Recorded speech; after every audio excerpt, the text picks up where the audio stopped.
আজকে একটা ভিডিও দেখছিলাম, 3 বছরের একটা মেয়ে, মাটা আজকে ডিভোর্স দিয়ে দিল স্বামীকে। ডিভোর্স দিয়ে বলছে তোমার সন্তান তুমি নাও, আমি নেব না। বাবার কাছে যেতে চায় না মেয়েটা, হাও মাও করে মাকে জড়িয়ে কি কান্না। উকিল পর্যন্ত দেখলাম কেঁদে ফেলেছে।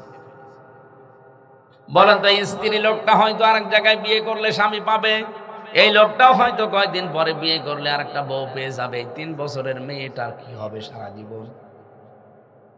ও তো আর কোনোদিন মায়ের আদর পাবে না। যে সৎ মা আসবে, ও কি সহ্য করতে পারবে? ওরে, ও তো বাবার আদর আর পাবে না, কারণ ওই পক্ষে যদি আরো 2-3টা ছেলে মেয়ে আসে, তখন এটা হয়ে সৎ বোন। সৎ বোন। এর দৃশ্য দেখে আমার মাঝে মাঝে চিন্তা হয়, বাংলাদেশে বহু স্বামী স্ত্রী শুধু নিজেদের স্বার্থের কারণেই মনোমালিন্য করে এই বাচ্চাটার ভবিষ্যৎ ধ্বংস করে দিচ্ছে। আপনি জীবনেও শান্তি পাবেন না অন্য জায়গায়। যে আজকে আমি একটা জানাজা পড়ালাম সকালে, ওই মহিলার 13টা ছেলে মেয়ে, মারা গেছে 95 বছর বয়স, কুষ্টিয়াতে। 95 বছর বয়স, ওনার 8টা মেয়ে, 5টা ছেলে। কত হয়? জানাজার সময় এসে এক একজন কাঁদছিল আর বলছিল নাম। দেখলাম সিরিয়াল ধরে, নাম আমি জানি না, বলছে 5 নাম্বার, 7 নাম্বার, মানে নাম তো বলতে পারছে না। অনেকে যারা ডাকছে, ইমাম সাহেব বলছে 7 নাম্বার আসেন, বলেন কিছু, 5 নাম্বারটা বলেন। শেষ নাম্বারটা এসে বললো, দেখলাম 8 নাম্বার যেটা। ছেলে মেয়ে কত ওনার? বলছে 13টা। 13টা ছেলে মেয়ে, এই মহিলার পেটে জায়গা হয়েছে, অথচ 13টা ভাই বোনের কাছে এই মহিলার জায়গা নেই, না খেয়ে মরে যায়। এই 13টা ভাই বোন মিলে এরা পালা পালা করে মাকে খাওয়ায়। এরকম সংসার নেই? বলে আমার কাছে 5 দিন, তোর কাছে 5 দিন কেন? মা তো একজন, তোদের 13 জনকে পেটে নিয়েছিল একা, নাকি ভাগ ভাগ করে নিয়েছিল? বলেন, তার এতটুকু পেটে যদি 13 জনের জায়গা হয়, তোর 13টা বাড়িতে একটা ঘর জায়গা হয় না। ভাগ ভাগ করে নেওয়া লাগে। তোর মতো কপাল পোড়া এ দুনিয়ায় আর নেই। 4টা ছেলে 4টা মেয়ে একটা লোকের দেখলাম কুষ্টিয়াতে, 2 জন স্বামী স্ত্রী, মুরব্বী হয়ে গেছে। ছেলেরা এত নেমো খারাপ, 4 জন মিলে কায়দা করে বাবার সম্পদগুলো সব লিখে নিয়েছে। এরপরে বাবা মাকে ছেড়ে দিয়েছে, ওরা এখন রাস্তায় 2 জন ভিক্ষা করে খাচ্ছে। তো মজমপুর দৃশ্য দেখে চোখে পানি চলে আসে। আল্লাহ, এই 4 জন সন্তান, তার 4টা মেয়ে নাই, বিয়ে হয়ে পরের বাড়ি চলে গেছে। তো ছেলেগুলো তো আছে, তাদের তো সাধ্য মতো হক আদায় করার দরকার ছিল এই মুরব্বী বয়সে মার বাবার। শুধু ছেলে 4টারই দোষ না, এই ছেলে 4টাকে পাগল বানিয়ে দিয়েছে ওই 4টা বউ। ওরা শুধু ঔষধ খাওয়ায়, ট্যাবলেট দেয়, বিভিন্ন রকমের উল্টা পাল্টা কথা কানে লাগিয়ে বলে তোমারই খালি দায়িত্ব, তোমার আর ভাই নেই। ও বড় ভাইয়ের কাছে দিতে পারো না, বড়টা বলে ছোটটার কাছে দিতে পারো না। এই ঝামেলার কারণে মুরব্বী 2 জন এখন না খেয়ে মরছে। এরকম পরিবার আর বাংলাদেশে নেই। চ্যানেলটি সাবস্ক্রাইব করে আমাদের সঙ্গেই থাকুন।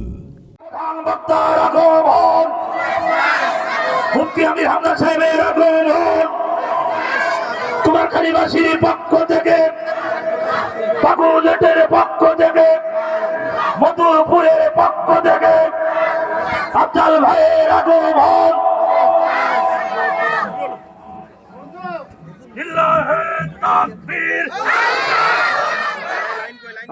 لا إله إلا الله العظيم الحليم الذي خلق الموت والحياة ليبلوكم أيكم أحسن عملا وهو العزيز الغفور. فقد قال الله تعالى في كلامه المجيد وبرهانه التوحيد: أعوذ بالله من الشيطان الرجيم.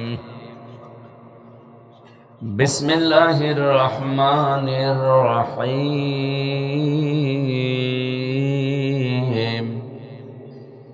سبحان الذي أسرى بعبده ليلا من المسجد মাসজিদিল হারাম লাইলাম মিনাল মাসজিদিল হারাম ইলাল মাসজিদিল আকসা الذي باركنا حوله لنريه من آياتنا إنه هو السميع البصير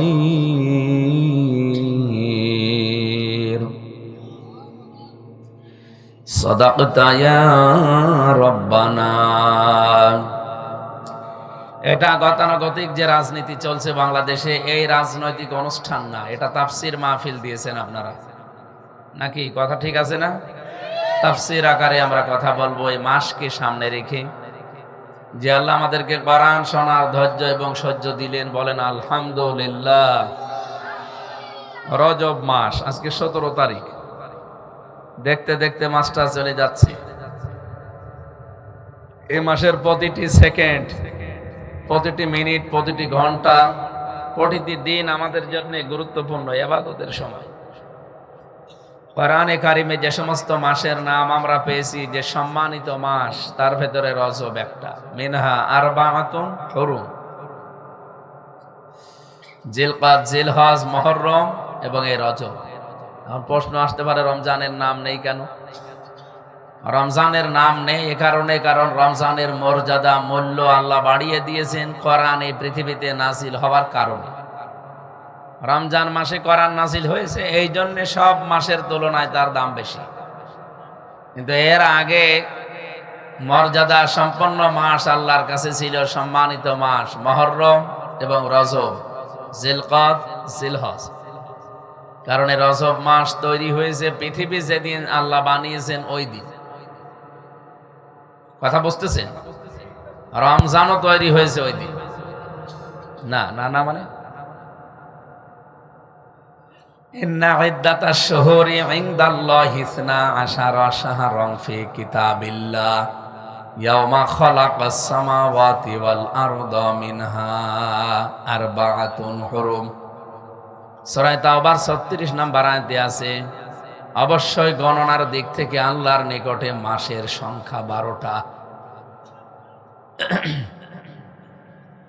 তার মানে আল্লাহ পাক যেদিন আসমান আর জমিন তৈরি করেন, ওই দিন তার কিতাবের ভেতরে 12টা মাসের নাম তিনি লিখে দিয়েছিলেন। তার ভেতরে রমজানও ছিল, রজবও ছিল। কিন্তু রমজানের মর্যাদা ছিল না ওই রকম। এমনি স্বাভাবিকভাবে সফর যেমন, রবিউল আউয়াল যেমন, রবিউল সানি যেমন, ওই রকম মর্যাদা সম্পন্ন ছিল রমজানও। শুধুমাত্র কোরআনে কারিম ওই মাসে আল্লাহ নাজিল করে তার দাম সবচাইতে বাড়িয়ে দিয়েছেন। আল্লাহ আয়াতের মাসে দিয়েছেন মিনহা আরবাআতুন হুরুম, 4টা মাস আমি আল্লাহর কাছে পবিত্র, সম্মানিত, মর্যাদা সম্পন্ন। রজবের নাম যেহেতু তার ভেতরে আছে, আমাদেরও সম্মান এ মাসকে দেওয়া দরকার। এই আয়াতের তাফসীর পড়তে গিয়ে পেয়েছি, যেহেতু এটা দুনিয়া তৈরি হওয়ার পর থেকে এ মাস চলে আসছে। এ রজব মাসের বয়স 5 বছর, 10 বছর, 50 বছর না, কত বছর আমরা কেউ জানি না। কেউ জানি? 1500 বছর আগে এই মাসটাকে কাফেররা পর্যন্ত সম্মান দিত। তারা সম্মান দিত কি করে? আল্লাহ পাক বলেন, তাদের সম্মান দেওয়ার কিছু কিছু নিয়ম নীতি তোমাদের সামনে বললাম। ফালা তাযলিমু ফীহিন্না আনফুসাকুম।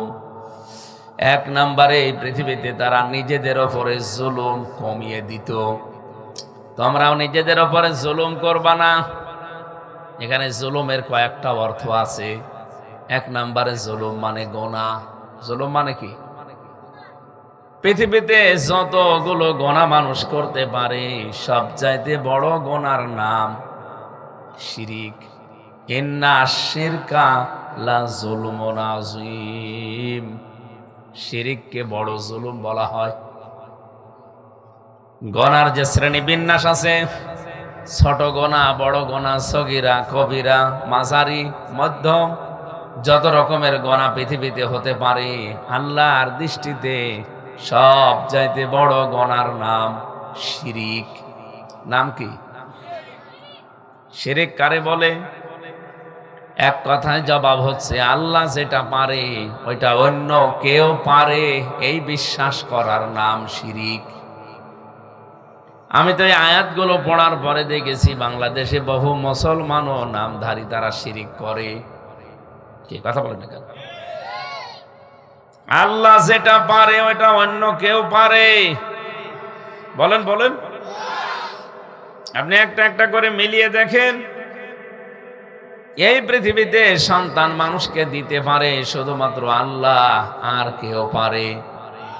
কত মানুষ বিভিন্ন মাজারে, কবরে, পীর সাহেবের কাছে পাগলের মতো ছুটতেছে, মনে হয় যে তারা সন্তান নিয়ে বসে আছে। শরীয়তপুরে গিয়েছিলাম একবার, নড়িয়া। সে প্রথম বিশ্ববিদ্যালয় যখন থার্ড ইয়ারে, সেকেন্ড ইয়ারে পড়তাম, ওই সময় যেতাম। ওখানে সুরেশ্বরে পীর আছে, সুরেশ্বর দরবার শরীফ। যে দেখি গেটে একজন বসে আছে, মাথায় সবুজ পাগড়ি। দেখতে তো ভালোই লাগলো। সালাম দেওয়ার পরে আমারে বলছে, হুজুর, আমার মাথায় পাগড়ি দেখে আপনি ভুলে যাবেন না, ভেতরে যে বাবা আছে ও বাবা কিন্তু একেবারেই ন্যাংটা। ওটা আবার ন্যাংটা সার মাজার বলে মানুষ, ন্যাংটা বাবার মাজার। কমিটির কয়েকজন ছিল, সাথে করে গেলাম। ভেতরে যে দেখি একেবারে পোড়া, কিচ্ছু নেই, শরীর। একজন বসে আছে, আমার দিকে দাঁত খিটমিট করে তাকায় আর বলছে, ঘৃণা করবেন না, আমার ভেতরে মাল আছে। মাল যা আছে সব তো দেখা যাচ্ছে, নতুন মাল আছে এটা দেখা। বাইরে তাকিয়ে দেখলাম কত মানুষ, ডিসি, এসপি, এমনকি ডিআইজি, আইজি, এমনকি মন্ত্রী, এমপি, তাদের স্ত্রীরা ছেলে নিয়ে, মেয়ে নিয়ে, বেটার বউ নিয়ে এসেছে ওই বাবার দোয়া নেওয়ার জন্য।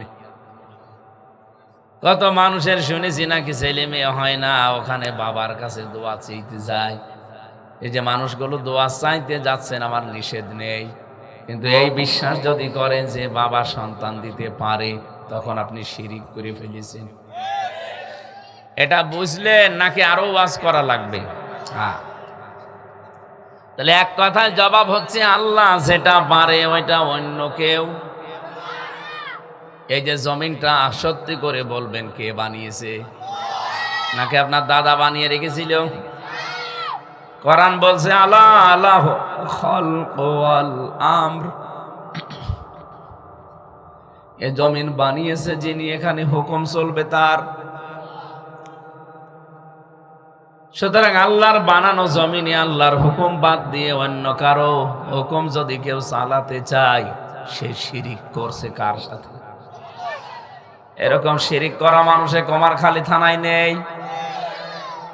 বলেন তো, শিরিক করলে তার কিসের নামাজ, কিসের রোজা, কিসের পর্দা? এই সহজ কথাগুলো বললেও আপনি বোঝার পরে না বোঝার ভান করে থাকেন, আবার উল্টা আমার উপরে দোষ চাপিয়ে দেন যে রাজনীতি করে। আপনি কি বোঝেন কিছু? আসলে কানের কাছে মুখ নিয়ে হুজুর রাজনীতির কথা বলবেন, আরে শয়তান। ছেলেকে নিয়ে যাচ্ছেন আপনি কুমারখালী, হঠাৎ অ্যাক্সিডেন্ট করে পা ভেঙে গেছে, ডাক্তারের কাছে নিয়ে যদি বলেন, ডাক্তার সাহেব ছেলে খুব আদরের, আপনি শুধু তাকিয়ে দেখবেন, হাত দেবেন না, ও কিয়ামত পর্যন্ত ভালো হবে। কি এ পর্যন্ত বুঝেছেন? ডাক্তার বলবে এখান থেকে নিয়ে যান, অন্য জায়গায় যান, আমার এখানে বদনাম হবে। আপনি যদি ধরতে না দেন, এখানে ব্যান্ডেজ করতে না দেন, ঔষধ দিতে না দেন, আপনার ছেলে আমি তাকিয়ে থাকলে ভালো হয়ে যাবে। যে এলাকায় চলছে কোনটা সমস্যা, ওইটা জায়গায় তো হাত দেওয়া দরকার। আপনি যেমন বুঝলেন যে শিরিক চলছে বিভিন্ন দরবার কেন্দ্রিক, মাজার কেন্দ্রিক, শিরিক তো আরো আছে, যেমন এই যে বোঝালাম আল্লাহর আইন এ জমিনে যারা চালাতে চায় না, অন্যের আইন এখানে কায়েম করতে চায়, তারা আল্লাহর সাথে শিরিক করছে। সে যেই হোক, এখন যদি নাম ধরতে বলেন আমি নামও ধরতে পারতাম। বাংলা কথা বলছি, আল্লাহ বাদে অন্য কারো আইন মানা শিরিক। এই কথা বলা লাগবে ভাই। সুতরাং ফাইনাল কথা এটাই, যারা আল্লাহ বাদে অন্য কারো আইনে জমিনে চালাতে চান, তারা শিরিক করে অলরেডি মুশরিক হয়ে গেছেন। আপনার জন্য ভয়াবহ একটা দুঃসংবাদ আছে। এটা সূরা ফুরকান 19 নাম্বার পারার 1 নাম্বার পৃষ্ঠা 4 নাম্বার লাইনে পাবেন। 21 নাম্বার আয়াতে আছে, 23 নাম্বার আয়াতে আছে, অকদিমনা ইলা মা আমিলু মিন আমালিন ফাজআলনাহু হাবাআম মানসুরা।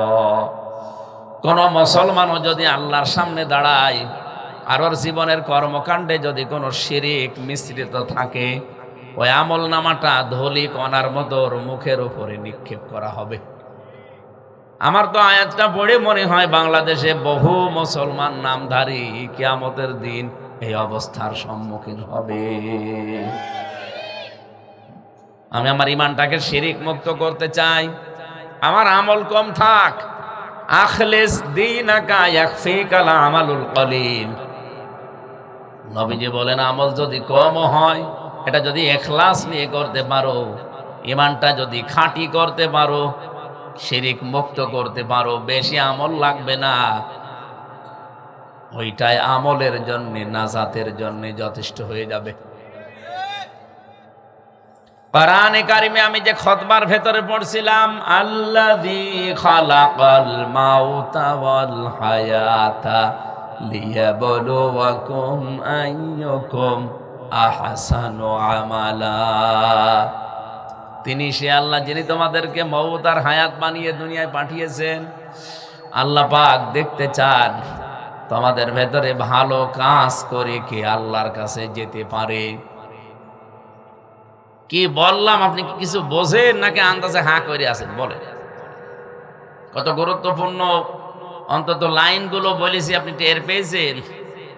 এ বাংলাদেশে তাহলে আমরা যা দেখছি, এই যে 18 কোটি আমরা মানুষ মুসলমান দাবি করছি, প্রায় 92 ভাগ, আমার তো মনে হয় 92 ভাগ এখন মুশরিক ধরা যায়।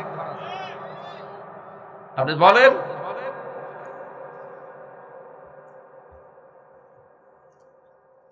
যেহেতু ওই বিশ্বাসে অনেকে আছে, ওই জায়গায় আমাকে ঔষধ দেওয়া লাগবে।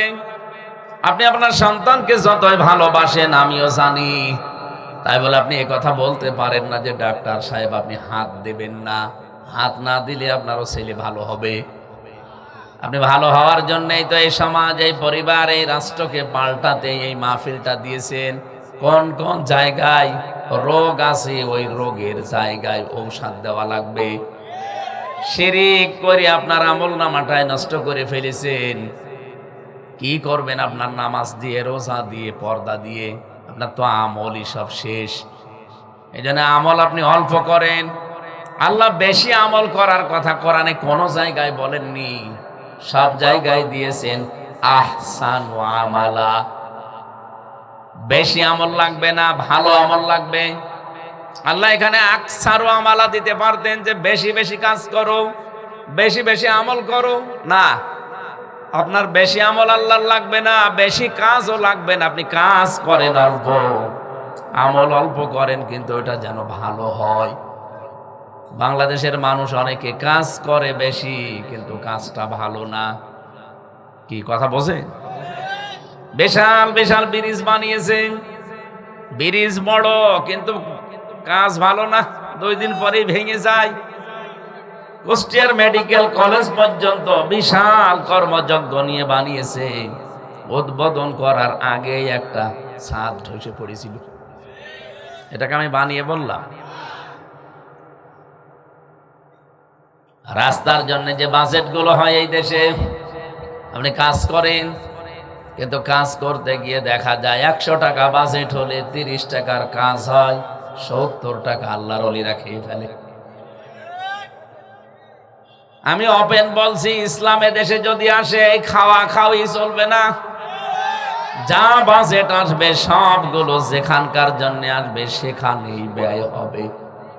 তাহলে কাজটা বেশি না হলেও কাজটা ভালো হবে। বাইরের দেশগুলোতে কাজ ভালো করে, কাজ বেশি না, কাজ ভালো করে, এজন্য তাদের রাস্তা টিকে যায়। আমাদের রাস্তাও টিকতো যদি আমরা কাজ অল্প নিয়ে ভালো করতাম। কাজ বেশি নিয়ে করি খারাপ। বেশি কাজের আল্লাহর দরকার না, কাজটা দরকার ভালো। কি দরকার? আল্লাহ এখানে হাসানুন আমালুন দেননি, আহসানু আমালা। আমি ভালো কোয়ালিটি সম্পন্ন কাজ চাই। তোমার এই ছোট্ট জীবনে আমি যদি দেখি যে ভালো কাজ নেই, খালি বেশি বেশি কাজ আছে, আমি ওইটার দিকে তাকাবই না, আমি ভালো কাজটা দেখব। এই জন্য আমাদের উচিত হচ্ছে এই জমিনে যতদিন আছি অন্তত আমার জীবনে যেন কোনো শিরিক আসতে না পারে। কি কথা বলেন না কেন? রজব মাসে এখন কাফেররা যদি সিদ্ধান্ত নিয়ে জুলুম বন্ধ করে দিতে পারে, আমাদের মুসলমান আমরা এ মাসে জুলুম বন্ধ করতে পারবো না। ওই জামানায় আমি হাদিস পড়েছি, কাফেরেরা যদি কারো সাথে আবহমান কাল থেকে মনে করেন গন্ডগোল চলছে, মারামারি চলছে গোত্রে গোত্রে, রজব মাস আসলেই তারা বলতো ভাই না, আপনাদের সাথে আর মারামারি কেস কাম মামলা হামলা বন্ধ, এগুলো আবার করব, কিন্তু এ মাসটা চলে যাক। তারা রজব মাসকে সম্মান দিয়ে তাদের কেস পর্যন্ত বন্ধ করে দিত, চলমান গন্ডগোল বন্ধ। অথচ আমরা 92% মুসলমান এই দেশে, আমরা কিন্তু রজব মাসকে কাফেরদের মতো সম্মানও দিতে পারি নাই। বলেন কি রজব আসার পরে মামলা বন্ধ হয়ে গেছে? মিথ্যা মামলা চলছে না? এই কথা বলেন না কেন? সাদাবাজি বন্ধ হয়ে গেছে? আমার ভাইরা, রজব মাসের এই প্রথম আমলটা আজকে থেকে অন্তত আর কয়েকদিন আছে, 17 তারিখ চলে গেল, আর মাত্র 13-14 দিন এই মাসে আমাদের বাকি আছে। এই 13 দিনে আমরা যেন কোনো সেকেন্ডও নষ্ট না করি। গোনা মানুষ করবেই, যেখানেই যে দেখবেন যে অপরাধ হতে পারে থমকে যাওয়া লাগবে না, এটা বর্ডার। 2 নম্বরে সংশোধন করা লাগবে নিজেকে। বহু অপরাধ জীবনে করেছি না, আমি সংশোধন হয়ে গেলাম, আমি নিজেকে পরিবর্তনের জন্য দৃঢ় সিদ্ধান্ত নিয়েছি। রব্বুল আলামিন বলেন, মন যদি তৈরি করতে পারে কেউ, আমি কি করব জানো? ইল্লা মান তাবা ওয়া আমানা ওয়া আমিলা আমালান সালিহান ফাউলাইকা ইউবাদদিলুল্লাহু সাইয়্যাতিহিম হাসানাত। কোন মানুষ যদি এই নিয়তে বাড়ি থেকে বের হয় যে আজকে রজব মাসে তাফসীর শুনতে যাচ্ছি, সত্যি আজকে আমি ভালো হয়ে যাব, তাওবা করার মাধ্যমে আমি ফিরে আসতে চাই, আল্লাহ পাক বলেন আমি আল্লাহ শুধুমাত্র ওকে ফিরিয়ে এসে শেষ করে দেই না, ওর জীবনের যত অন্যায় ছিল সব পরিবর্তন করে নেকি দিয়ে পাল্টিয়ে দেয়। রজব মাসের সিদ্ধান্তটা আপনি নিতে পারলে আল্লাহ তার কথা রাখবে ইনশাআল্লাহ। 3 নম্বরে, আমরা যারা এখানে এসেছি আল্লাহর আয়াতে ছিল ওয়াকাতিলুল মুশরিকিনা কাফাতান কামা ইউকাতিলুনাকুম কাফা। তোমরা সংগ্রাম লড়াই চালাও এই পৃথিবীতে যারা মুশরিক তাদের বিরুদ্ধে। কিভাবে লড়াই করবা, সংগ্রাম করবা, আন্দোলন করবা? কাফাতান, যথাযথভাবে সমবেতভাবে হক আদায় করে। ওরা যেভাবে সব আজ এক হয়ে যায়, যারা শিরিক করে আপনি তাকান, বিশ্বের সবাই মুশরিক, সব এখন এক। আমি নাম নিলে কিন্তু বলতে পারতাম, এই বাংলাদেশেও যারা মুশরিক, যারা শিরিক করে দেখেন, তারা কিন্তু সব আজ এক হয়ে যাচ্ছে।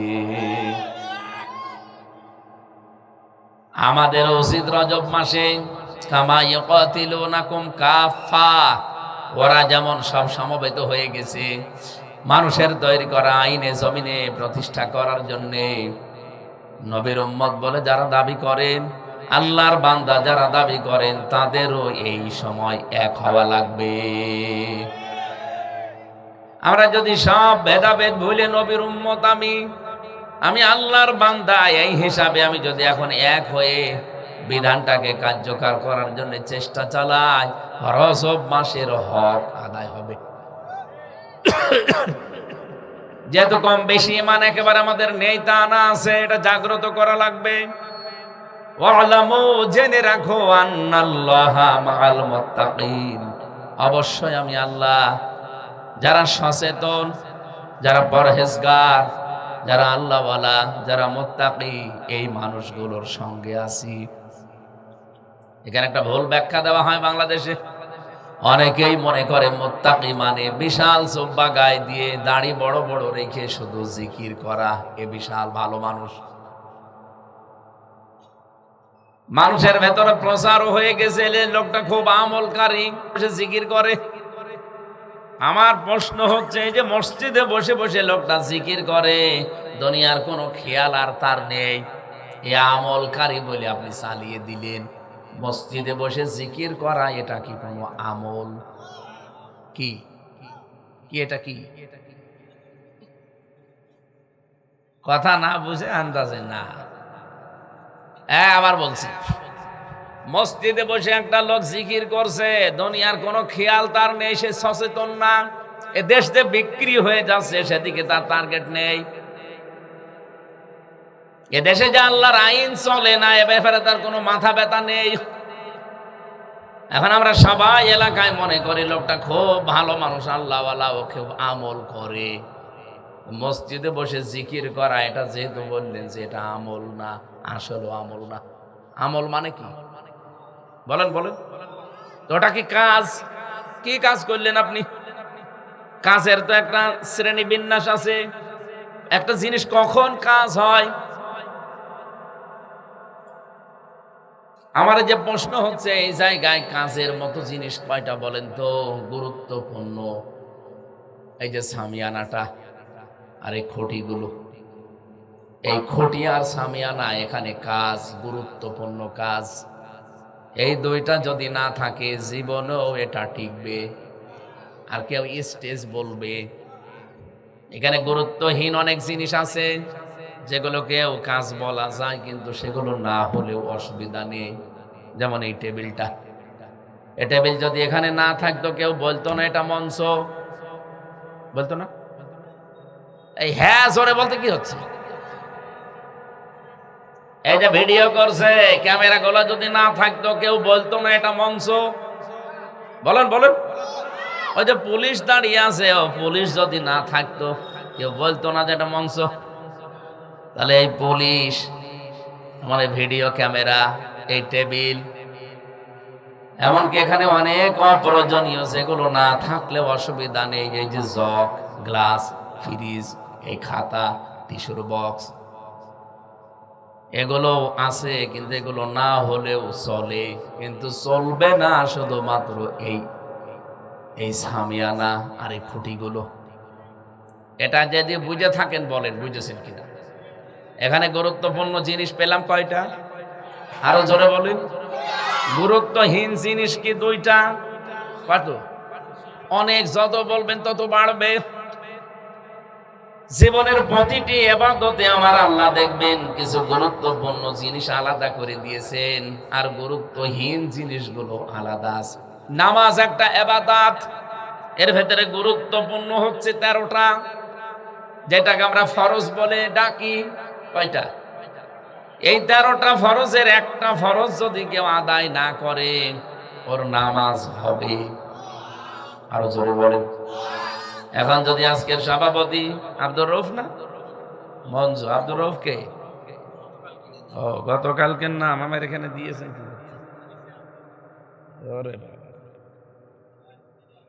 আমার ভাইরা, আমি যেটা উদাহরণ দিয়ে বোঝাতে চাই, নামাজ একটা ফরজ ইবাদত, 13টা জিনিস গুরুত্বপূর্ণ, তারে আমরা ফরজ বলে ডাকি। এই 13টার 12টা আদায় করেছেন, একটা আদায় করেননি। নামাজের সওয়াব হবে কয়টা? গ্রাম্য মানুষেরা বলবে কি 12টা তো আদায় করেছি, অন্তত 5টা সওয়াব দেন।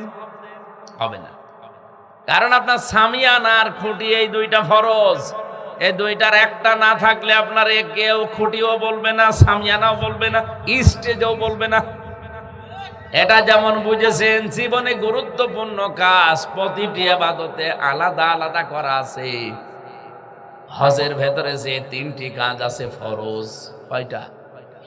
এই 3টা যদি আদায় না করে আপনি 100টা করেছেন নফল সুন্নত ওয়াজিব, আপনার হজ হবে? হবে না। নামাজের ভেতরে এমন আছে, ওযুর ভেতরেও আছে, এমনকি ইমানের ভেতরেও আছে গুরুত্বপূর্ণ। এই ইমান ঠিক রাখার জন্য 10টা কাজ মাস্ট বি করা লাগবে। এই 10টার বাইরে যদি আপনি চলে যান, ওই ইমান আর ইমান থাকবে না। ওযু করলে ওযু থাকে না, 7টা কারণে ওযু নষ্ট হয়ে যায়, ভেঙে যায়। কথা বলে না কেন? এখন 7 কারণে যে ওযু ভাঙে, 6 কারণ ঠিক আছে, শুধু একটা কারণ হালকা আপনার শরীর থেকে রক্ত বের হয়ে বা পুজ বের হয়ে গড়িয়ে পড়ে গেছে। যতক্ষণ থাকবে শরীরে আপনার ওযু ভাঙবে না, ঠিক থাকবে। যখনই এখান থেকে গড়িয়ে পড়ে যাবে আপনার ওযু শেষ। এখন এই ভাঙা ওযু দিয়ে নামাজ পড়লে নামাজ হবে? আপনি যদি বলেন না এতটুকু আর কি হয়, কি হয় মানে এরকম যত ইবাদত কোরআনে আল্লাহ দিয়েছেন, প্রতিটা ইবাদতের আলাদা আলাদা ফরজ, ওয়াজিব, সুন্নাত আছে না নেই? কি বুঝলেন? আমি এতক্ষণ পর্যন্ত যে চিল্লাচ্ছি একটা জিনিস বোঝানোর জন্যে, জীবনের গুরুত্বপূর্ণ কাজগুলো যদি কারো না থাকে, গুরুত্বহীন যে কাজগুলো ওগুলো না করলেও হয়, যেগুলো হাজার হাজার করে আপনি একেবারে পাহাড় পরিমাণ করে ফেলেছেন। কিয়ামতের দিন যখন উঠবেন, মিজানের পাল্লায় যখন আপনাকে ওজন দেওয়া হবে, আপনি বলেন এখানে যে ওজনের সিস্টেম, এই সামিয়ানার খুঁটি বাদ দিয়ে যদি বাকি যা আছে সব আপনি বলেন যে এগুলো স্টেজ, এগুলো স্টেজের জিনিস, অথচ সামিয়ানা দেননি, খুঁটি দেননি, কোনো পাগল ওই রাস্তা দিয়ে হেঁটে গেলে বলবে না যে এটা স্টেজ, মঞ্চ, বলবে? কিয়ামতের দিন আল্লাহ পাক যখন আপনার আমলনামা দেখবে, ওর ভেতরে গুরুত্বপূর্ণ যেটা ফরজ ওইটা থাকা লাগবে আগে। এই জমিনে যত গুরুত্বপূর্ণ কাজ আছে, ফরজ আছে, সবচাইতে বড় ফরজের নাম হচ্ছে এ জমিন যার হুকুম চলবে তার। এটা এখন আমি কেবল বানালাম? বলেন, এরকম আয়াত কোরআনে 918 জায়গায় আমি পেয়েছি যে জমিন যার, এখানে অন্য কারো হুকুম আল্লাহ চলতে রাজি না, উনি ওনার হুকুম চালাতে রাজি। কারণ আল্লাহর হুকুমের বাইরে গেলে ওটা কি হয়ে যায়? শিরিক। বলেন বলেন। এখন যদি আপনি বাড়ি যেয়ে দেখেন যে আপনার স্ত্রীর কাছে পাশের বাড়ির একজন শুয়ে আছে, ও কিন্তু কিছুই করেনি, এমনি শুয়ে আছে, আপনার ভালো লাগবে? আপনি যদি পাগল হন, লাঠি দিয়ে 2 জনকে পিটিয়ে আদা মারা করে ফেলবেন। ওরা তো কিছু করেনি, শুধু শুয়ে আছে। এতটুকু আপনার সহ্য হচ্ছে না, কারণ বউ তো ওই লোকের না, বউ কার? আরো জোরে বলেন।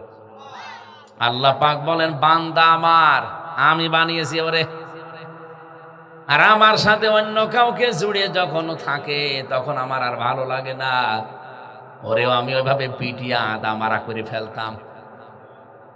আমি কি বোঝাতে চাই আপনি বুঝে ফেলেছেন? এই না বোঝার ভান করে আছেন কার? হাত তোলেন তো দেখি। বোঝেননি? এদিকে আসেন। ও মুরব্বি, ওয়াজে হবে না, ও বাকারি শরীফ লাগবে না বুঝে হাত তুলেছে। আমি জানি আপনি বুঝেছেন। আপনার স্ত্রী কবুল বলা স্ত্রীর কাছে অন্য কেউ থাকলে আপনার ভালো লাগে না, আপনি যদিও পাগল মানুষ, তারপরও আপনার ভালো লাগে না। আল্লাহ পাক বলেন, আমি নিজে বানালাম তোরে। হালাতা আলাল ইনসানি হিনুম মিনাদ দাহরি লাম ইয়াকুন শাইআম মাযকুরা। তোর জীবনে এমন একটা সময় ছিল যে উল্লেখ করব, আমির হামজা উল্লেখ করব, মঞ্জু উল্লেখ করব, এরকম কোনো উল্লেখ করার মতো কিছু ছিলি না। আকাশে তোর নাম ছিল না, জমিনে নাম ছিল না, তোর নামই ছিল না। নেই থেকে আস্তে আস্তে করে ধরে মঞ্চ বানিয়ে এখানে বসিয়েছি, নেই থেকে আস্তে আস্তে হামজা বানিয়ে তোরে এখানে বসিয়েছি।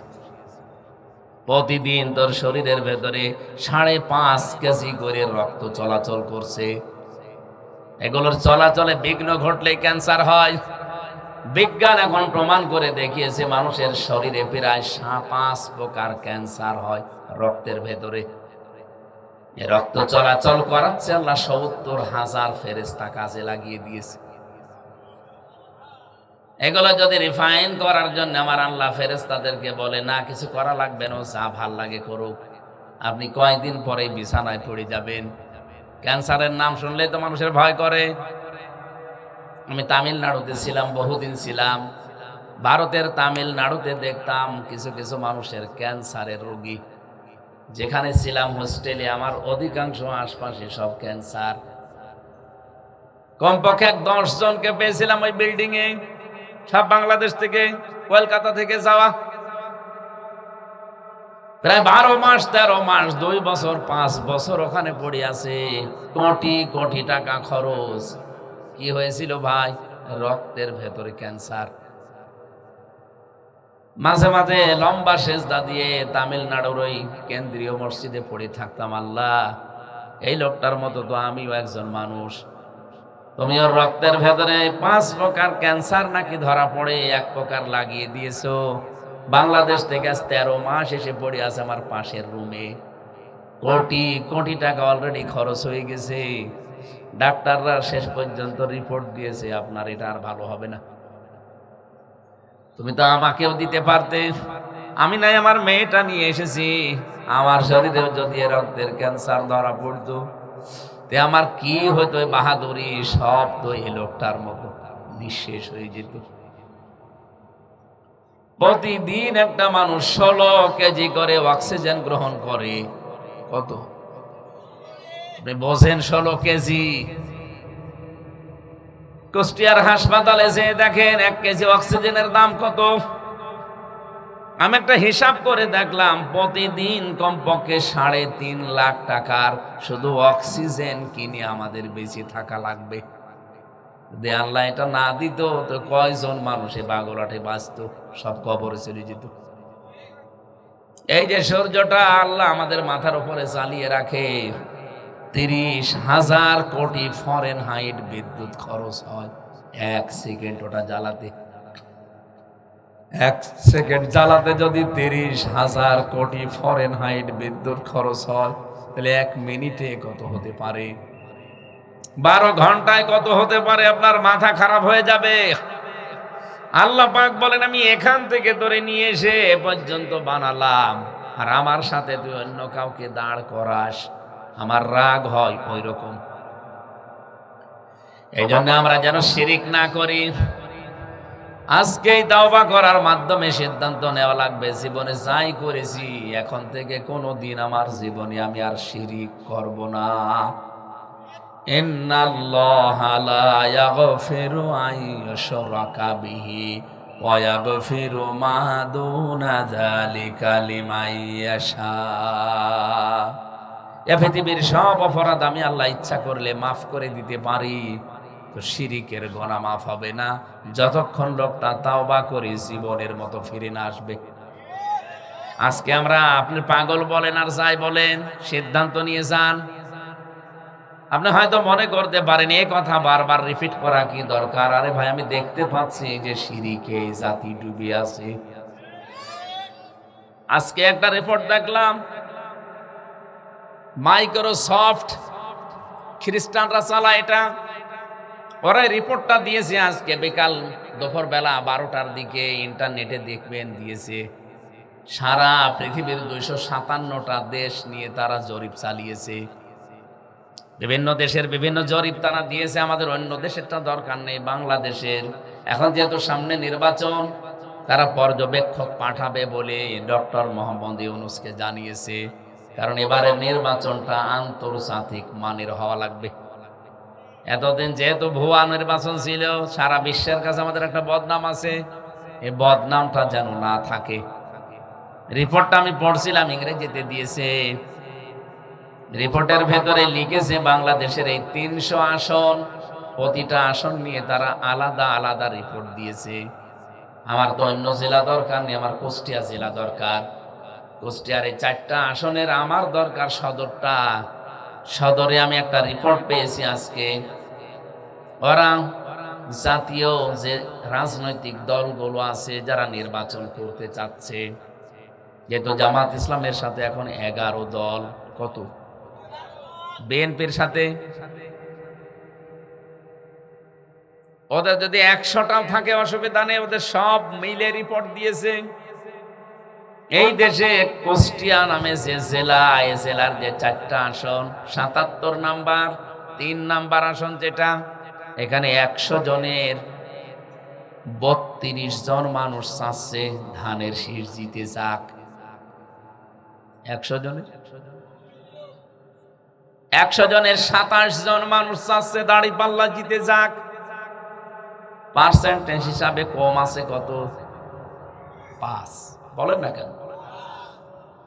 এখন জামাত ইসলামী বাংলাদেশ যেহেতু একা না, এর সাথে এখনো 11টা দল আছে। এ সমস্ত দলের একেবারে কিছু নেই তা তো না। ওই দলের সভাপতি আর সেক্রেটারি তো আছে। কথা বলছে না কেন?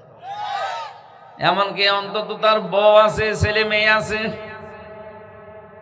এদের যদি 27 হয়, ওদের যদি 32 হয়, আর 11 দল মিলে যদি, ওনারা রিপোর্ট দিয়েছে কমপক্ষে 6.77, তার মানে প্রায় 7%। আপনি বলেন 27 আর 7 কত হয়? 34। 27 আর 7 34, আর ওদের 32, 2 কম আছে। আজকে 12টার দিকে আপনি ইন্টারনেট খুলে গোপনে দেখবেন। আমি বলতে চাচ্ছিলাম কি বলেন তো, এখানে এই যে রিপোর্টটা, এটা তো খ্রিস্টানরা দিয়েছে। জীবনে যারা আমাদের ভালো চায় না, আপনি কি মনে করেন খ্রিস্টানদের পক্ষে কথা বলবে? জীবনেও না। এই পৃথিবীতে 2টা জাতি সবচাইতে ভয়ঙ্কর শত্রু হিসাবে মুসলমানদের বিরুদ্ধে কাজ করে। একটা হচ্ছে ইহুদি, আর একটা হচ্ছে মুশরিক। ইহুদি তো আছেই, নেতানিয়াহু। মুশরিক কারা? শুধু মোদি মুশরিক না, এই পৃথিবীতে যারা আল্লাহর সাথে কাউকে শরীক করে তারাই মুশরিক। খ্রিস্টানরা আল্লাহর সাথে শরীক করে না? করে না। ওরা হযরতে মরিয়মকে বলে আল্লাহর স্ত্রী। হযরতে ঈসা যেটা, তাকে বলে যিশু, এটা আল্লাহর সন্তান। তার মানে আল্লাহর যেটা নেই সেটা জুড়ে দেয়। এরা কি করে? প্রকারান্তে ইহুদি এবং খ্রিস্টান, বৌদ্ধ যাই বলেন, এক প্রকার মুশরিক। আর মুশরিকরা আমাদের জঘন্যতম শত্রু হিসাবে কাজ করবে, এটাই কোরআন জানিয়েছে। সূরা মায়দা 6 নাম্বার পারা 20 নাম্বার পৃষ্ঠার 12 নাম্বার লাইনের 82 নাম্বার আয়াতে আছে। রব্বুল আলামিন বলেন, হে নবী, ওয়ালা তাজিদান্নাহুম লা তাজিদান্না আশাদ্দান নাসি আদাওয়াতাল লিল্লাযীনা আমানুল ইয়াহুদা ওয়াল্লাযীনা আশরাকু। আমি আপনাদেরকে শুধু শুনিয়েছি তা না, এর বাস্তবতা আছে। আজ যে মুশরিকরা তামাম পৃথিবীতে মুসলমান নিধন করার জন্য চেষ্টা চালাচ্ছে, আপনি দেখেন তামাম দুনিয়ার সব মুশরিকরা কিন্তু রসুনের পেছনের মতো এক। মোদির লাইন আছে আমেরিকার সাথে, আমেরিকার লাইন আছে চীনের সাথে।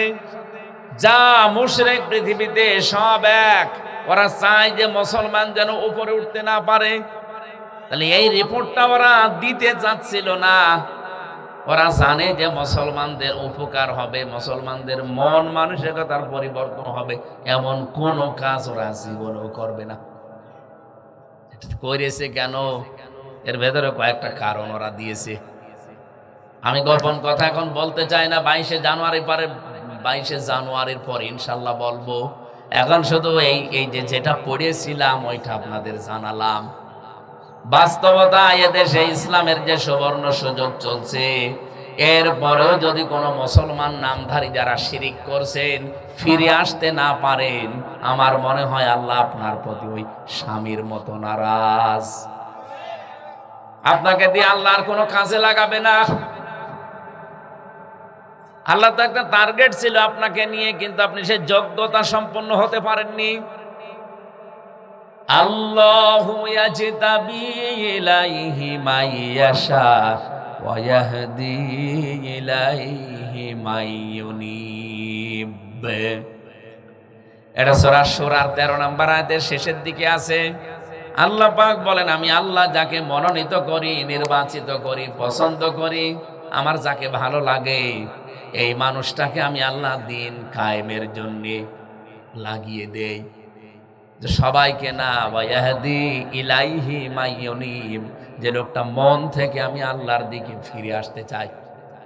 এদেশে 18 কোটি মানুষ, তাহলে সবাই কিন্তু দিন কায়েমের পক্ষে ফিরে আসতে চায় না। আর সবাইকে আল্লাহ নির্বাচিত করেন না, সবাইকে আল্লাহ ভালোবাসেন না, পছন্দ করেন না। যাদেরকে করেছে দিন কায়েমের মন মানসিকতা যার আছে, সে আজকে একটা সেজদা দিয়েন যে আল্লাহ, হাজার হাজার এই বাগলাট এলাকায় মানুষ আছে, আমার মতো একটা নাখান্দা মানুষকে দিন কায়েমের পথে লাগিয়ে রেখেছে। বলেন সুবহানাল্লাহ।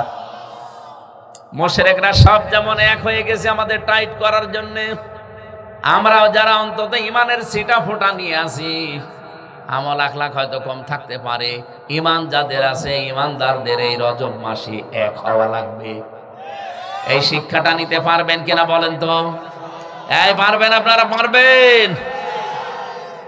সূরা বানী ইসরাইলের 1 নম্বর আয়াত পড়েছিলাম আপনাদের সামনে। বিশ্বনবীকে এই ধুলির ধরা থেকে এই রজব মাসে 27 রজব 26 তারিখের দিবাগত রাতে গভীর রজনীতে নবীজিকে আল্লাহ পাক ফেরেশতা জিবরাইলকে দিয়ে নিয়ে যাচ্ছিলেন। নবীজির 53 বছর বয়স তখন।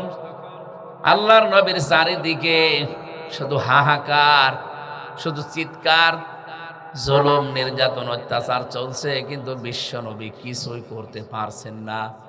চুরি ডাকাতি সব কিছু ছেয়ে গেছে, অথচ নবীজির বয়স তখন 53। কত? বিশ্ব নবীকে ফেরেশতা জিবরাইল এসে, 2টা বর্ণনা আছে, পিকে হিট্টি। এদিকে তাকান, যদি লেখাপড়া একটু করে থাকেন এটা একটু ভালো করে শুনবেন। আজ কত মানুষ গান বাঁধে শিল্পীরা, যে উম্মে হানির ঘরে নবীজি শুয়েছিলেন, সেখান থেকে ফেরেশতা জিবরাইল নিয়ে গেছে না। এই বর্ণনা লিখেছে ঐতিহাসিক প্রিকে হিট্রি। নাম শুনেই বুঝতেছেন মুসলমান না খ্রিস্টান? বলেন বলেন, আপনার কি মনে হয় যে কোন খ্রিস্টান আমার নবীর পক্ষে ভালো কোনো কথা লিখবে? উম্মে হানির ঘর লিখেছে কেন আপনি জানেন? ঐতিহাসিক আমির আলীর লিখিত বই আমি পড়েছি, কিন্তু লেখে নাই যে নবীজি উম্মে হানির ঘরে ছিল। সে লিখেছে কাবার হাতিমে ছিল। এদিকে তাকান, কেন হিট্রি এই কথা লিখেছে আপনি জানেন? আমার ছোট্ট মাথার ভেতরে চিন্তা এসেছে, তাই তো কেন উম্মে হানির নাম লিখলো? এখানে হয়তো মজনু সাহেবের, আমির হামজার, আফজাল সাহেবের, শামসুদ্দিন সাহেবের কাছে নবীর বিরুদ্ধে যদি হাজারো কথা বলেন, তার চরিত্র নিয়ে আমি কিছুই বলবো না, উল্টাপাল্টা ধারণা আমি জীবনেও করব না, কারণ নবীর প্রতি আমার সেই মহাব্বত, সেই বিশ্বাস আছে। কথা বলেন। কিন্তু এই কথা যদি ডোনাল্ড ট্রাম্প শোনে, নরেন্দ্র মোদী শোনে, নেতানিয়াহু শোনে, ওরা কিন্তু বিশ্ব নবীর পেছনে লেগে আছে খোদ ধরার জন্যে। যেই আপনি এটা লিখে দেবেন যে ঐতিহাসিক প্রিকে হিট্রি লিখেছে যে বিশ্ব নবী উম্মে হানির ঘরে রাতের বেলা ছিল, সেখান থেকে জিবরাইল নিয়ে গেছে, আমরা তো বললাম 4 জনেই কিছুই মনে করব না। 175 কোটি মুসলমান এই পৃথিবীতে, তারা কোনো খারাপ মন্তব্য করবে না, আমার বিশ্বাস। কিন্তু যারা কাফের, যারা অবিশ্বাসী, তারা এই কথাটা নিয়ে এমন হুলুস করবে এবং করেছে। তারা বলবে কি, মুসলমানের নবীর চরিত্র শুনি এত ভালো, তো রাত গভীরে একটা মেয়ে লোকের ঘরে কি করে? অম্মেহানে একজন মেয়ে লোক ছিল না, তো তার ঘরে রাতের বেলায় নবী, যে মুসলমানদের নবী কি করে? একটা কলঙ্কের দাগ এই রজব মাসে তার শরীরে, তার চরিত্রে লাগিয়ে দেবে। তাহলে আসল কথা হচ্ছে আমির আলীর লেখা ঐতিহাসিক মত যেহেতু এটা, উনি ছিলেন কাবার হাতিমে। জিবরাইল এসে ওখান থেকে ওনাকে নিয়ে যাওয়ার জন্য বোরাক নিয়ে এসেছিলেন। বারকুন বৈদ্যুতিক গতি সম্পন্ন একটা যান। বিদ্যুতের গতি কত? 1 সেকেন্ডে 1,86,000 মাইল। বিদ্যুৎ 1,86,000 মাইল 1 সেকেন্ডে যেতে পারে। তাহলে এরকম একটা যানবাহন নিয়ে এসেছিলেন, তার নাম হচ্ছে বোরাক। ইংরেজিতে বিদ্যুৎ বলে। কি বলে? কারেন্ট। বাংলায় বিদ্যুৎ বলি আমরা। এরকম একটা গতি সম্পন্ন যান নিয়ে ওনাকে নিয়ে গেলেন প্রথম আসমানে। এখান থেকে দ্বিতীয়, যেতে যেতে একেবারে সিদরাতুল মুনতাহায় যাবার পরে বিশ্ব নবীকে ডাক দিয়ে বলেন, মোহাম্মদ, আমি আর যেতে পারবো না। এখানে একটা নতুন আল্লাহর কুদরতি বিছানা আসবে, তার নাম রফরফ। ওখানে আপনি চড়েন, এর উপরে আমার আর যাওয়ার ক্ষমতা নেই। নিয়ে চলে গেলেন ওখান থেকে।